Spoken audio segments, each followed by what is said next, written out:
Газрын тос боловсруулах үйлдвэр байгуулах төслийн эхний шатанд буюу иргэний барилга байгууламж, ус хангамжийн систем, талбайн дэд бүтц зэрэг багтана.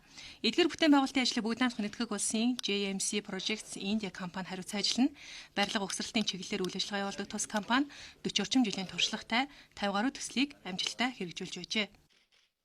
Цар тахлын үед бол эцсийн шийдэлтэд хүрж 8 сарын 5-ны өдөр бол засгийн газрын хуралдаанаар бол гэрээ хэлцэл байгуулах шийдвэрийг гаргасан. Ингээд JMC Projects India за мөн Engineers India Limited компани болон газрын тос боловсруулах үйлдвэрийн хооронд маш нягт хамтран ажиллаарай гэж хүсээд үйл ажиллагаанд бүгдээр амжилт хүсье.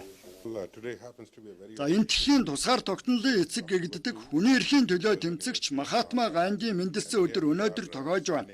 Миний хувьд 2 баярт үйл явдалд давхарсан сайхан өдөр болж байна. Энтэг Монголын хамтын ажиллагааны гүүр болсон газрын тос боловсруулах үйлдвэр байгуулах төслийг цаг хугацаанд нь амжилттай хэрэгжүүлнэ гэдэгт итгэлтэй байна. Коронавирусын халдварын тархалтай холбоотойгоор бүгд найрамдах нэгтгэх улсын төлөөлөл онлайнаар холбогдож гэрээг байгуулсан эдийн засгийн томоохон тулгуур болох бүтээн байгуулалтын төслийг хугацаанд багтаж хийх нь хамгийн чухал байгаад талууд онцолж байлаа. Онлайнаар гэрээд гарын сурна гэж бол хийн хэлтав төсөөлөөгүй. Гэхдээ магадгүй ирэх 3-4 жилийн хугацаанд 2023 онд газрын тосны үйлдвэрийг ашиглалтанд оруулах хүртэлх хугацаанд бол биднэрт төсөөлөөгүй тооцоолоогүй олон эсдлүүд, бэрхшээлүүд бол хүндэрч учрч бол магадгүй. Гэхдээ бид бүхэн энэ тал дээр бол хамтарч ажиллаж энэ бүхнийг бол даван туулах түүхэн шаардлага бол байгаа. Өнгөрсөн оны 9-р сард бүгд найрамдах нэгтгэх улсын гадаад хэргийн яам, Экспорт Импорт банк, төслийн менежментийн зөвлөх компанид хамтран үйлдвэрийн барилга угсралтын ажлын багцыг эцэслэн тохиролцсон байна.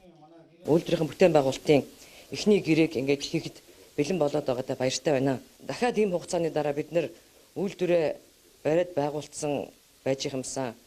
Тэр баяраа бас ингээд та бүхэнтэйгээ хуваалцаад байж юмсан гэж би бас бодож байна.